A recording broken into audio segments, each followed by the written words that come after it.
안녕하십니까, 김재호입니다. 저는 생계형 기농을 했습니다.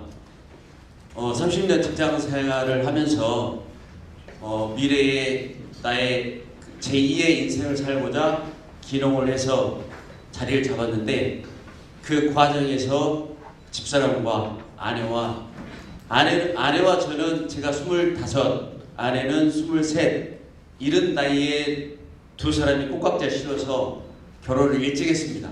그리고 행복하게 잘 살다가 기농하면서 이혼설에 도장을 찍고 법원에 가는 걸 제가 다리를 붙잡고 사정을 했습니다. 3년만 참아달라. 근데 현재는 포도밭에서 둘이 웃으면서 포도로 손질하는 그런 지난날을 얘기하고 있습니다. 그래서 아침에 카톡에 있는 그대로 말씀드리고 있는 그대로 느낀 점을 발표하고 와라, 그렇게 하는데, 제가 지난달 생각하면 그냥 울먹울먹해요. 너무 힘들었기 때문에. 그 제어팜 스토리를 지금부터 발표하겠습니다. 순서는 제어팜 스토리 현황부터 8번, 미래를 향한 도약까지 순으로 발표를 하겠습니다. 제 현황입니다. 회사명은 제어팜 스토리고 주소는 전북 김제 금구에 있습니다. 주 생산품은 포도 재배와 작두콩이 있고, 면적은 약 한 2,000평 정도 됩니다. 그리고 위치는 이게 김제 톨게이트입니다. 바로 이게 남산이고, 남산 아래 포근하게 감싼 듯이 복받은 자리에 제가 이런 자리를 매입을 했습니다.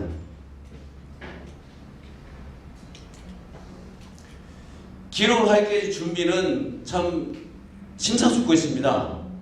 처음에 어떤 게 수익을 낼 수 있을까? 그래서 처음에는 임야에 대한 수익을 기대하고 경매를 알아봤습니다. 경매포도 많이 하고. 그런데 결론은 전라북도에서 임야 경매는 이거는 답이 없다. 제가 생각하는 거는 한 5,000평에 5,000평에서 10,000평, 금액으로 한 5천만 원 정도 생각을 했는데, 그에 대한 매물이 찾기가 힘들더라고요. 그래서 기농으로 방향을 전환하고, 그러면 기농에서 내가 뭘 할까? 참 어렵습니다. 그래서 쉽게 접할 수 있는 게 표고버섯과 군뱅이를 정보를 입수했습니다. 그래서 퇴직하기 전에 부안에 있는 버섯 농가 방문하고 수십 번 방문했습니다. 그리고 정읍에 있는 군뱅이 농가, 그 다음에 광양에 있는 군뱅이 농가, 임실, 완주, 나주, 제가 안 가본 데 없습니다. 나름대로의 그런 고민을 하고 선도 농가에 대해서 정보를 입수했습니다. 그리고 기농 준비하는 때 직장생활 하다 보면 시간적인 제약, 어떤 조직적인 그런 문제 때문에 이제는 퇴직을 해야 되겠다. 그러면서 여주 산림조합의 표고버섯 점거 과정 160시간을 정보를 확인하고 바로 퇴직을 했습니다. 그리고 거기에서 160시간 교육시간을 인정받고, 그해 2017년 11월 달에 제어팜 스토리 부지 매입 정보가 있어서 여기를 창업자금으로 부지를 매입을 했습니다. 그런데 부지를 매입하고 농지를 조성을 했습니다. 그런데 막상 표고버섯을 재배하려고 보니, 그 깊이로 들어가 보니 이건 쉬운 문제가 아닙니다. 그래서 장점과 단점을 나눠봤습니다. 표고버섯은 체계적인 관리가 가능하고 스마트팜이 됩니다. 그리고 누구나 다 버섯을 먹습니다. 어디 가나 버섯이 있습니다. 그런데 단점으로는 시설비가 약 2만 번 규모의 한 2억 정도 들어갑니다. 버섯은 3중 구조가 들어갑니다. 냉방, 난방, 환기. 그리고 24시간 스마트팜 관리를 하기 때문에 어디 자리를 비울 수가 없습니다. 버섯은 순간순간 관리를 못하면 피어나고 새어버립니다. 그리고 기농 초보자가 하기에는 규모가 작을 수밖에 없습니다. 그러는데 사철 납품을 하려면 대량으로 해야 되는 규모가 있어야 됩니다. 초기 기농자가 3억 대출 받아가지고 이 2억이라는 시설비를 감당할 수도 없고, 그리고 초기 기농자가 이 대량을 할 수 있는 여건도 안 되고, 이거는 그냥 생각뿐이다. 그래서 기농 초기 작물은 부적절하다 판단을 했습니다. 다음으로 곤충 산업을 검토를 했습니다.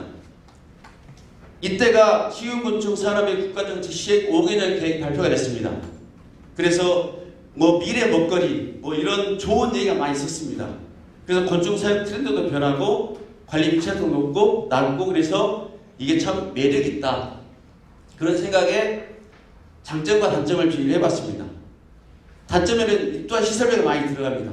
그리고 식용곤충에 대한 대중화가 시간이 필요하다. 예로 세택에 전시회가 있어서 일부러 갔습니다. 갔는데 군뱅이 상품을 진열하고 여러 가지 홍보를 하고 시식을 하는데 10사람에 8사람은 그냥 지나갑니다. 그리고 한 사람은 이게 뭐야? 라고 관심을 가지면 주변 사람이 끕니다. 에이 징그러. 이거 뭐하라고? 근데 한 사람은 군뱅이에 대한 좋은 인식 때문에 구입을 합니다. 그런데 제가 3일 동안 봤는데 딱 2병 파는 걸 봤어요. 2병. 아, 이거 참 어렵다. 저는 말씀드렸지만 생계형 기록이기 때문에 매월 생활비가 들어가고 매월 그에 대한 수익이 나기 때문에 그거를 미래만 보고 할 수는 없더라고요. 그래서 군뱅이 사육은 시기적으로 부적절하다고 해서 이것도 제외했습니다. 다음으로는 초기 시설 투자비가 안 들어가는 천년초가 인정이 됐습니다. 천년초는 다년생 우리나라의 고유 천연 선인장이기 때문에 노지 재배가 가능합니다. 연중 생산을 합니다. 그리고 시설 투자비가 없습니다. 그래서 이 장점과 단점을 비교해 보니 단점이 하나 있습니다.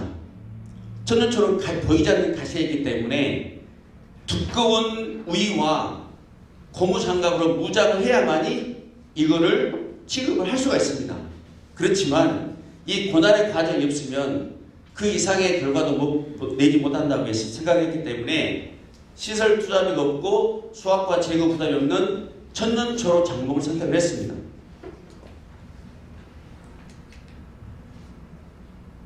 자, 천년초로 결정을 하고 농지를 읽었습니다. 자, 왼쪽 사진은 해뜨기 전 사진이고 오른쪽은 해진 사진입니다. 똑같은 위치에 여기 동쪽이고 여기 서쪽입니다. 해가 뜨기 전부터 밭에 나가서 땅을 일구고 오직 내 꿈이 이곳이고 내 희망이 이곳이고 나는 여기에 땅을 내 몸을 여기다 묻어야 되겠다라는 각오로 새벽부터 밤늦게까지 미친듯이 일을 했습니다. 그래서 이게 지금 4월달입니다. 4월달. 4월달인데 이게 천년초 모종을 심는 과정이거든요. 근데 오늘 밖의 온도가 최대 온도가 몇 도인지 아십니까? 자, 23도입니다. 4월 중순에 온도가 몇 도 나갈까요? 최소 27, 8도 나갑니다. 한낮에. 그때 이 우위 입고 장갑 끼고 장화 신고 모자 쓰고 모종을 심는데 생각을 해보십시오. 사람 죽습니다. 안에서 막 펄펄 끓어요. 쩔어요. 그러고 있는데 동네 할아버지가 전동 휠체어를 타고 검은 봉지 하나 들고 왔어요. 어이 채호, 당신 자네 이러다 죽어. 이리와 이거 먹고 해. 그러면서 금구 면소재지하고 저희 농장하고 한 5분, 10분이면 전동 휠체어로 갑니다. 근데 그분이 마실 나갔다가 이 고생하고 있는 저를 생각해서 아이스크림 2개를 사왔어요. 그러면서 녹았는지 모르겠네. 그러면서 콘 2개를 주는 집사람하고 저하고 콘 2개를 주는데 3분의 2가 녹았더라고요. 근데 저는 그걸 먹으면서 새로운 각오를 다짐했습니다. 내가 이 자리에 뿌리를 내리고 이 자리에서 성공을 해서 이 어르신들한테 뭔가를 보답을 해야 되겠다. 어르신들은 그럽니다. 저 독한 놈. 젊은 놈이 처음에는 얼굴이 뽀였는데 이제는 시커매 가지고 돈 좀 벌어야 되는데 마을 어르신들이 매일 걱정을 하는 거예요. 저러다 죽겠다고 살아. 자, 이렇게 농장을 일구고 봄 되니 천년초꽃이 핍니다. 천년초꽃이 향기가 있다 보니 꿀벌들이 날아옵니다. 그리고 가을 되니 이렇게 열매가 맺힙니다. 그래서 저는 이런 상품을 만들었습니다. 줄기즙, 열매즙, 줄기환, 분말, 천조초 꿀 다양하게 만들었습니다. 이때까지만 하더라도 저는 참 꿈에 부풀었습니다. 왜? 이제 내 상품이 만들어졌으니까 가공도 해야 되겠다. 그리고 지원받아서 가공 공장도 지어야 되겠다. 천년초에서 1인자가 돼야 되겠다. 이런 생각을 가지고 판매에 나섰습니다. 여기는 어딘지 아시겠죠? 전주국제 바이오 엑스포, 바이오 엑스포. 그렇죠? 거기. 그리고 SBS, KBS 농협방송, 방송 출연 다 했습니다. 6시 내외로 나왔습니다. 그리고 로컬푸드 우수 제품 직거래장터에 나갔습니다. 온라인 스마트 스토어에도 올렸습니다. 지인도 판매했습니다. 그러는데 돈이 안 됩니다. 돈이 안 됩니다. 이때부터 집사람하고 갈라지기 시작했습니다. 한 달 생활비가 400만 원 들어가는데 들어온 돈이 한 달에 기껏해야 100만 원. 보험회학에 대출을 받아 이때 기농하고 2년 됐는데 바닥까지 갔습니다. 돈이 없어요. 어디 가서 일용기라도 가야 되는데 농장을 이렇게 벌려놨으니 일용기도 못 가요. 그래서 집사람이 이혼 서류를 가져옵니다. 당신이 벌렸으니까 당신 책임져. 지금이라도 농장 팔아. 땅값 올랐으니까 그럼 팔고 당신 직장생활 잘하니까 직장인 해. 나는 못해. 그러면서 마음에 상처 주는 말도 많이 하고 진짜 집사람한테 뺨도 맞아봤어요. 네. 집사람이 그렇게 무서운 줄 몰랐어요. 정말 순한 약이었는데 경제적으로 어렵고 몸이 힘들고 희망이 없다 보니까 사람이 변하더라고요. 그래서 사정을 했습니다. 그래서 결국에는 제가 내린 게 내가 꿈도 좋고 희망도 좋고 내 보람도 좋지만 돈이 되는 기록을 해야 되겠다. 그러면서 고민을 많이 합니다. 그런데 그때 집사람하고 그런 관계에 있으면서 제가 술에 쩔어 살고 잠도 못 자고 밥도 못 먹고 있을 때 제 옆에 누가 있었냐? 우리 기농 협의 김태환 회장님 계시지만 제 옆에 선배들이 많았어요. 그래서 야 너는 말을 명령식으로 하지 마. 너는 네가 벌린 일을 왜 네 와이프한테 도와달라고 그래? 남자가 책임이 생활비를 벌어야지. 그건 네 책임이야. 니네 와이프는 하나도 잘못한 게 없어. 그리고 말을 부드럽게 해. 사정 명령하지 말고 부탁해. 그리고 농장에 안 오는 거는 힘들어서 못 올 수도 있어. 그럼 네가 알아서 해. 이런 저를 다듬는 주변에 선배들이 많았어요. 후배들도 많았고 먼저 기능한 선배들이. 그래서 그런 과정에서 저는 제 본인 스스로를 다시 한번 보게 됩니다. 과연 나한테 뭐가 문제가 있을까? 나는 뭘 잘할 수 있을까? 그리고 이 상황에서 헤쳐나갈 수 있는 길은 뭘까? 참 고민도 많이 하고 나름대로 정리를 해봤습니다. 고민만 하면 안 되잖아요. 그래서 온라인 교육, 마케팅 교육, 제가 돈 들여서 서울까지 교육받고 마케팅 전문 소상공인 진흥공단의 교육도 받고 생물산업진흥원의 교육도 받고 전북대학교의 창업지원 교육도 받고 농업에 대해서 모르기 때문에 농수산대 CEO 과정에 들어가기도 하고 그리고 기술센터에 하는 교육이라는 교육은 다 받습니다. 제가 플랜트 엔지니어다 보니까 기계 쪽에 있다 보니까 농업에 대해서 전무한 거예요. 마케팅도 전무하고 이런 사람이 어디 가서 뭔 돈을 벌고 뭔 농사를 짓겠어요. 그래서 그런 고민하면서 이런 교육을 받고 제 나름대로의 천년초와 연관된 복합영농을 찾자. 그러면서 주변 멘토를 찾았습니다. 그래서 하는 게 천년초 꽃에 꿀벌이 온다 그랬죠. 거기에 천년초 양봉을 하고 천년초 선인장에 연관된 다육이를 키우고 천년초 약재에 대한 약용식물에 대한 연관으로 작약을 키우고 작두공을 키웠습니다. 그런데 이게 됐을까요? 그렇죠. 어렵습니다.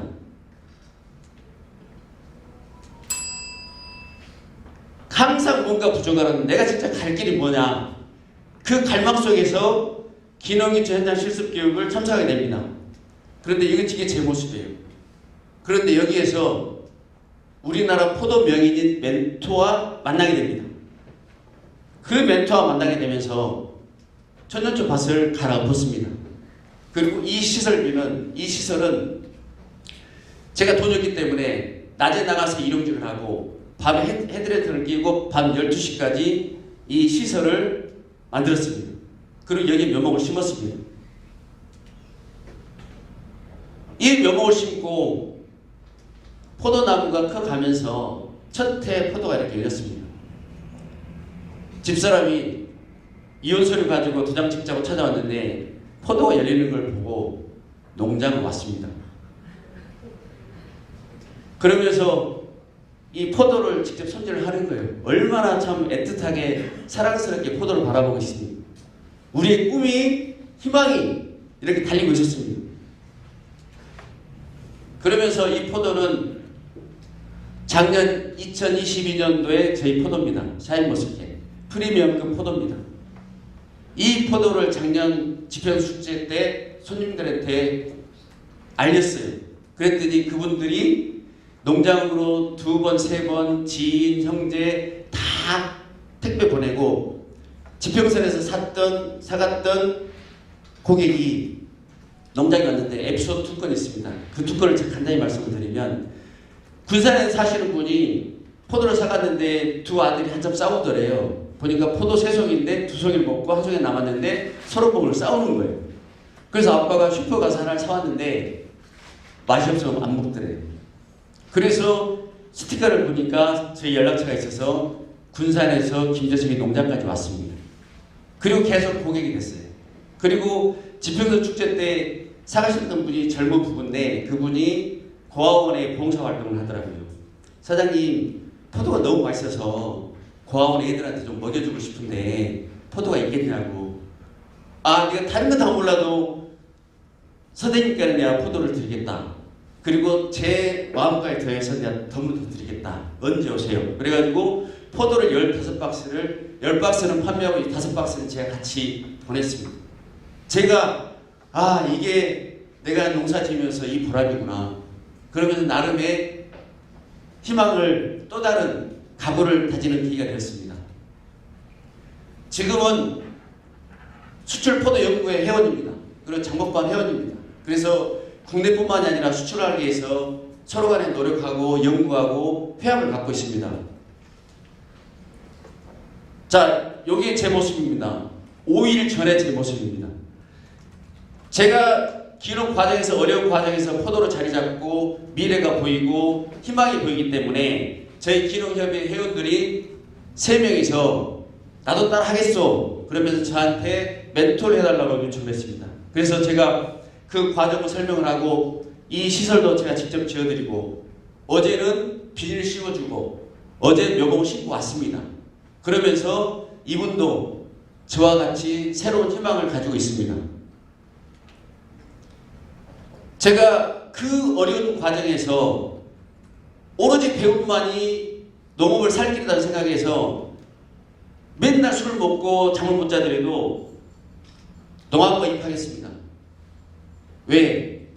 내가 뭔가를 하나 더 알아야 하기 때문에. 현재 농학과 4학년입니다. 4학년. 그리고 올해 10월 달에 대학원 전형이 있습니다. 그래서 그 멘토와 또 그 방송되는 멘토가 있거든요. 그래서 그 이상으로 진학하겠다. 그래서 자격을 갖추고 기농하면서 나와 같이 어려운 예비 기농인들, 후배 기농인들한테 내가 길을 열어줄 수 있는 그런 내 자격을 갖추겠다. 그러면서 내가 힘들었지만 더 힘들지 않게 그분들한테 정말 힘이 되겠다. 그러면서 학업의 길을 걷고 있습니다. 나의 포도는 오늘도 자라고 있습니다. 제가 퇴근하면 입은 채로 포도밭에 들어가고 아침에 출근하기 전에 포도밭에 들려서 나옵니다. 바로 눈앞에. 왜냐하면 내 발걸음, 내 숨소리는 이 포도나무를 알고 있습니다. 그래서 지금까지 계획하고 행동하고 그 시간이 쌓이면 미래는 충분히 가능하다는 제가 확신을 갖고 신념을 가지고 있습니다. 지금까지 제협업 스토리를 발표하였습니다. 경청해 주셔서 감사합니다. 김재호 위 사람은 전라북도 농어촌 종합지원센터와 정부 연합신문사가 주최 주관하는 2023년 전라북도 기농기촌 우수사례 공모전에서 이와 같이 우수한 성적을 거두었으므로 이에 상장을 수여합니다. 2023년 3월 31일 전라북도지사 김관영.